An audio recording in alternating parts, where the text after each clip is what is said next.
Something urgent has come up that I absolutely have to address before it's too late because you need to know this. It seems like every time I turn around lately, I'm running into this same increasingly omnipresent question that has infiltrated the public marketplace of ideas. Are carrots food? It's a question that has actually made it into the zeitgeist, and that alone makes it worth addressing, but I think we also need to acknowledge, at the risk of pedantry, the question people really mean to ask, which is, are carrots healthy food? Well, let's take a look at both of those questions, because I think it needs to be unraveled just for the sake of honest discourse, and so we need to begin with the first question: are they food? Now, to answer that, we need to decide what we mean by food. And that might seem obvious or even tiresome, but since it's become an actual argument people honestly actually want to make, then let's go there. And let's not get tempted to concede to any of these arbitrary, rigid, and agenda-driven requisites performatively spewed by influencers as a means of shoehorning reality into their agenda, because frankly, that is nonsense. It's nonsense of exactly the kind that is creating unnecessary friction for the rest of us. I think that dictionary definitions are pretty good and definitely a good place to start. One says that food refers to any substance taken in and assimilated by a plant or animal to keep it alive and enable it to grow and repair tissue. Nourishment, nutriment. Merriam-Webster says material consisting essentially of protein, carbohydrate, and fat used in the body of an organism to sustain growth, repair, and vital processes and to furnish energy. Dictionary.com says any nourishing substance that is eaten, drunk, or otherwise taken into the body to sustain life, provide energy, promote growth, etc. Not bad, but let me add to that my own definition, which is any material substance that is taken in by a living organism and transformed into bodily tissue and/or energy. Now, I like my definition here because the key point is that it is transformed. When we eat, we take in matter and we transform it into energy and other types of matter. And that's why I began this channel with a video discussing the fact that the story of food goes literally all the way back to the Big Bang and the first star. When the universe was born and that first star started shining, it was burning physical matter, transforming it into energy of heat and light, and then the byproduct of that process was a different kind of matter. When that matter got burned up, the leftover stuff was yet another kind of matter, and then that stuff got burned up and transformed into yet another kind of matter, and that process just kept going on and on and on and on, until some of those bits of matter floated all the way out here and made our sun and our planet and all the stuff that we're made out of. I mean, it's crazy to think about. Now, this could just be me, but in my mind, I think that first star was eating in a way. It was taking in matter and transforming it into energy and other kinds of matter. Was it a living thing? Well, now we're getting a little deep and teasing around the edges of metaphysics, and that's just not the purpose of this channel, so we'll skip that for now. The important thing is that we have now defined food. Food is physical matter that a living thing transforms into energy and bodily tissue. Does a carrot fit that definition? Absolutely, absolutely and irrefutably. When you eat a carrot, the protein and minerals are converted into muscle, bone, and other bodily tissue, while the sugars are converted into energy unless you don't use them, in which case they get converted into bodily tissue in the form of fat, just like every other food in the world. But the more important question, and the one you're probably more interested in hearing the answer to, is whether carrots are good for you. Now, before we move on, though, I want to define another term, one that I made up, but I think it's also one that we all need to know, and that term is food troll. A food troll is someone who spreads misinformation and disinformation about food, and they come in three flavors. One is a person who just doesn't know any better and wants to say something that makes them sound intelligent, so they mostly just repeat things they've heard. Or worse yet, they sometimes make stuff up that helps them make sense out of the world, and really that wouldn't be a problem if they either kept it to themselves or worked in a research lab where they could test their very creative ideas. Now, the second type of food troll is paid by people in the food industry to distort nutrition science for the purpose of protecting and augmenting their bottom line. They might use mind tricks like telling you that since cauliflower is white, then all white food must be good for you. So long live sugar and white bread and science. The third type of food troll wants you to buy their books and their courses and like their social media posts because that provides them with notoriety and money, and it validates their self-worth and their cred. Their name is usually attached to a veritable alphabet soup of initials that make them seem like they have authority. There's a psychological term, authority bias, which describes the way that we tend to believe people who appear to have some kind of authority. If someone is an MD, we tend to believe what they say about medicine. If someone has a PhD in nutrition, we tend to believe what they say about food and eating. If they have a degree in kinesiology, we tend to believe what they say about fitness. And these days, there are a lot of institutions willing to authorize you to put a few initials after your name that will lend authority and credibility to everything you say. Now, some of these institutions are quite reputable and offer intensive, rigorous requirements to earn those initials. Some institutions, on the other hand, will let you put a PhD after your name just because you pay them. And then there are some in between who will authorize you to put some initials after your name that you do have to earn, but the program may not be as rigorous as folks might assume.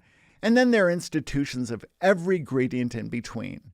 Now, those institutions who give you degrees and credentials for little or no study are known as diploma mills.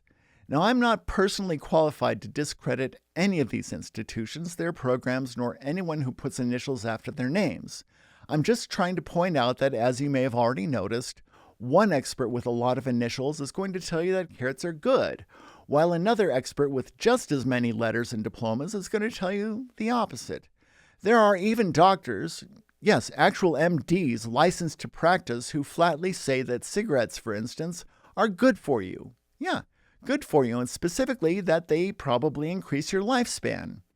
As you likely know, that is not the position of most doctors and health professionals, but it is just to point out that sometimes doctors can be really wrong about stuff. Now, if you look around, you'll find nutritionists who are pro-egg, others who are anti-egg, doctors who say that all fat is bad, and others who say that fat is great, and of course some who say that some fats are bad while others are good, depending. So the inconvenient bottom line here is that you just have to learn and think for yourself, and that requires two things: accurate facts and good critical thinking skills. Part of having good critical thinking skills means a willingness to consider ideas that are counter to your own and to be willing to change your mind in the face of new information. And I'll give you a little hint about that one. If you think you're good at it, you're probably not. If you think it's easy, you're probably an idiot. Listening to people you disagree with is hard. It takes patience, it takes humility, and humility is not easy for anyone. So unless you're really stretching your mind and your worldview, you're probably just bolstering up the walls that keep you ignorant. You're sitting there feeling all proud of yourself, saying, "If only other people were open-minded like me," without considering the fact that believing yourself to be open-minded is the most narrow-minded thing you can do. Why?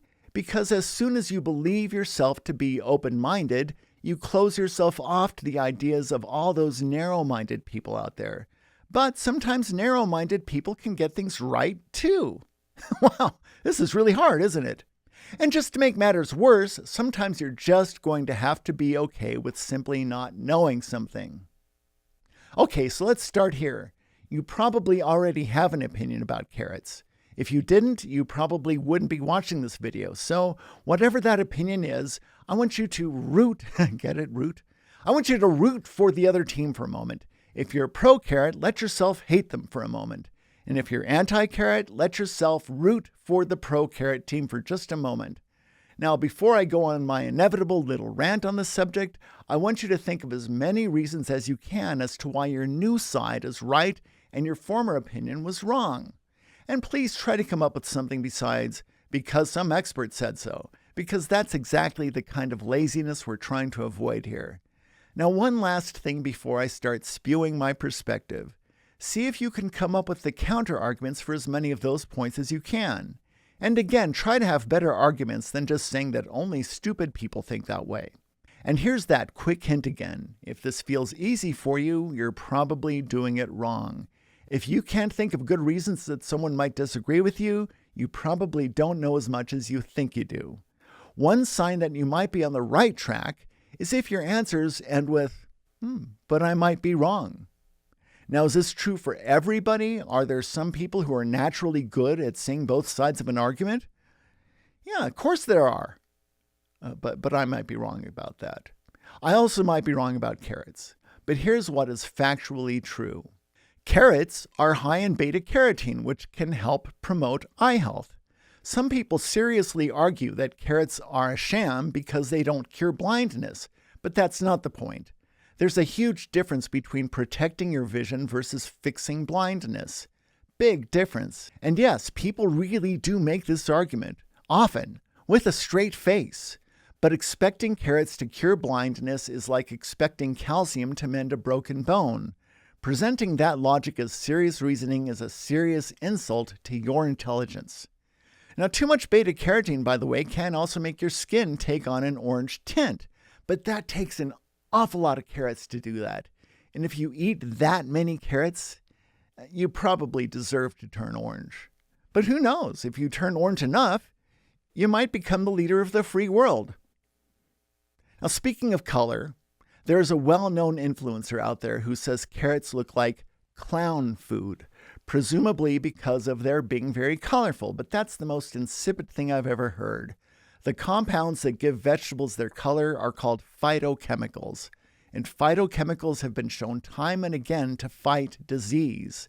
If anything, you want the most colorful food you can get, and you want as many different colors as possible. So, if it be a clown who delivers colorful food, then all I can say is, send in the clowns. I'll take more of that, please.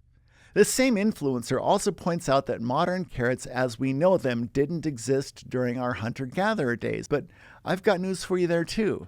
Neither did pretty much anything else in the grocery store. None of the lettuces, broccoli, cauliflower, or tomatoes, or potatoes, or corn, or really any of our modern produce crops existed before we invented them. Half of them didn't even exist in the old world before Columbus. And I'll tell you what else wasn't around when we were growing up. Cattle, or pigs, or chickens as we know them. The animals we eat today are all domesticated versions of animals that for the most part don't exist now. So you often hear people say that we should eat game animals like elk. But the American wapiti, the elk, also did not exist on the African savanna where we grew up. So unless you know of a butcher who can score you some fresh mammoth or other extinct mammal meat, you're not going to eat like your ancestors. It can't be done. Unless, of course, you want to go collect some grubs and slugs. Your ancestors ate plenty of those for sure, so yum yum. Eat up. This same influencer also points out that the ancestor to modern carrots was used as a sort of morning after pill to terminate pregnancies. Well, there's a hint of truth to that one. See, the ancient Romans did try to use those seeds for that purpose, but it didn't work very well.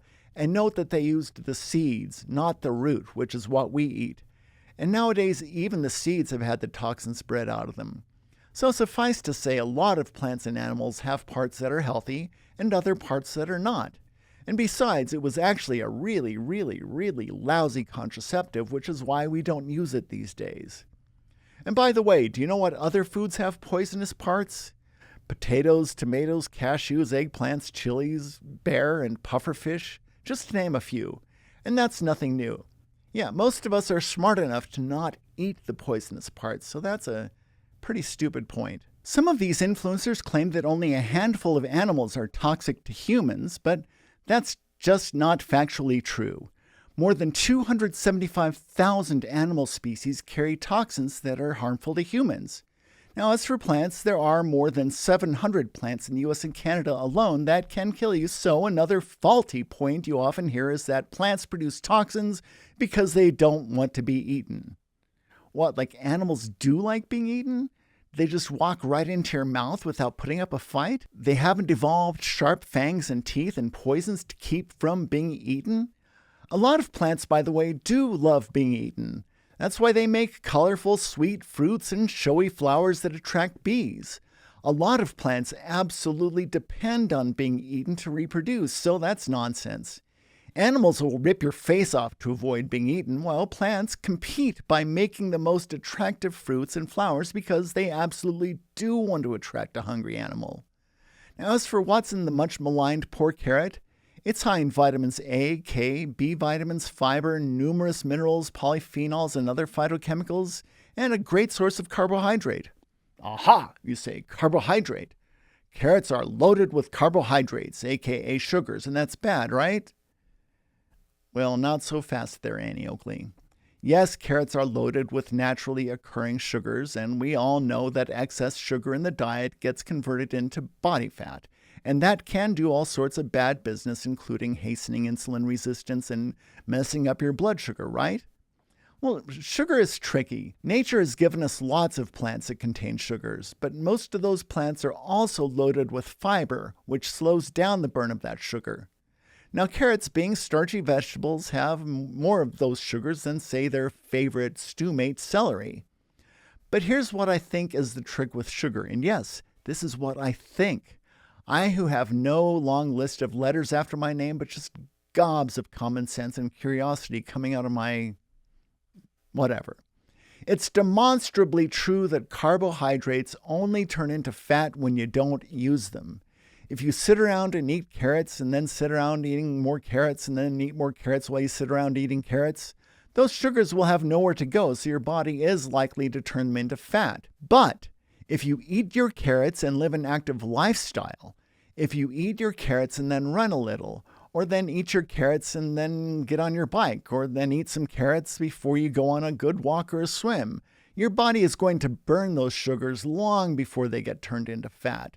Same goes for bananas. Same goes for apples and melons and potatoes. We are not designed to sit around, and we are also not designed to have so little body fat that we look like a walking rumble strip.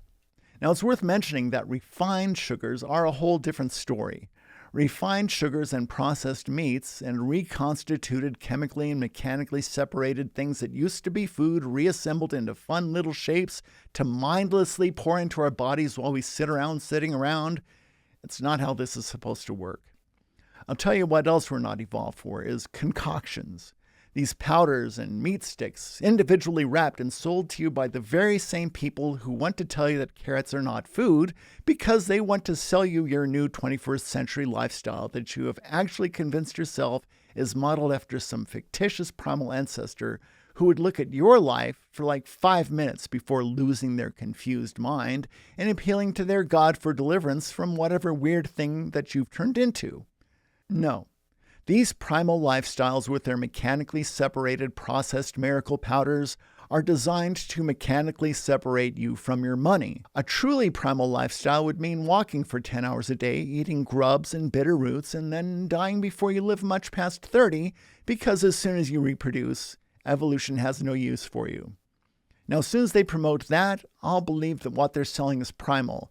But I'll give you one more hint. Your primal ancestors were not promoting their lifeways on social media. They did not look like professional bodybuilders. Now, they were lean and strong to be sure, but they did not look like our modern influencers. Now, personally, I find it suspect that so many of the people telling you to not eat carrots turn around and tell you to buy their scientifically concocted, mechanically manufactured, and prepackaged, very modern-looking supplements or miracle foods or whatever it is that decidedly does not look remotely like anything that our primal ancestors would recognize, right? I mean, meanwhile, I'll have some carrots, please, and then I'll hop on my bike and burn every milligram of those delicious carbohydrates because that is exactly how this is supposed to work. Now, all that being said, it's important to be aware of the well-established fact that there is no perfect food. There is no single food that you can or should eat to the exclusion of others. So if you eat too much of any one thing, you're putting your health at risk. And while carrots are no exception, neither is any animal protein or vegetable, fruit, grain, or nut. Regardless of your proclivities, and we all have them, you absolutely need variety in your diet. Can carrots be a healthy item on your list? Yeah, absolutely yes. They can and they should, but they can also be overdone. Yes, of course, just like anything else. You shouldn't go eating tons of carrots to the exclusion of other foods, just as you should not listen to self-proclaimed experts who warn you against a food because eating too much of it causes problems because, as I said, that's true of every food. You can eat carrots. Eating too many carrots can spike your blood sugar. I don't know why this is so hard for us, but you need to eat lots of different things, and carrots are a great choice. Don't overdo them, just as you shouldn't overdo really anything. So now that we've answered that question, I have to admit that this topic lit up a few other rabbit holes for me that I think are worth discussing. Like, for instance, what really is food? When a carrot is in the ground, it's not food yet. It's just the taproot of a plant. It only becomes food when it's eaten, sort of like that old Zen question about if a tree falls in the forest, does it make a sound?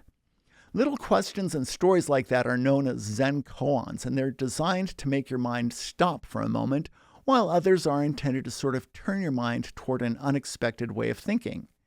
In this case, the point is that the tree doesn't make a sound if there's no one there to hear it because the sound exists in your mind. Same thing with colors. You say the sky is blue, but that blueness only exists in your perception of it. And I'm not saying that's right or wrong. I'm just telling you what they say. And in this case, it's the same with food. The carrot is just a taproot until something eats it. And it's in that moment that it becomes food because, like I said, food is about transformation. The first transformation is when it gets eaten. It gets transformed from a root to a food. And then when it gets chewed up and swallowed, we call it bolus. We don't call it food anymore. And if we get sick and it comes back up, we call it throw up. But if we're healthy and it stays along its journey, it gets broken down. It becomes many things. It becomes glycogen or blood sugar. It becomes dietary fiber. It becomes protein. And then that protein becomes muscle or cornea or retina, while the glycogen becomes energy of movement and energy of heat. And that energy, if you were to call it a taproot, would just be confusing, and nobody would know what you were talking about. And then whatever didn't get used up becomes poop, and that becomes sewage, and then depending on where you live, that might become municipal sludge, and a whole new cycle begins. And at each turn, the common theme is transformation. Food is transformation every step of the way. So when I tell you that we can change the world by changing our food, I'm really not kidding. Someone might ask, how can food transform the world? Well, I would say that it can't not. Transformation is exactly what food is. It's the transformation that connects us because we make the food and then the food makes us, right? But then again, I could be wrong. But for now, it's time to wrap up this video. Thanks so much for watching. I hope to see you next time. Ciao.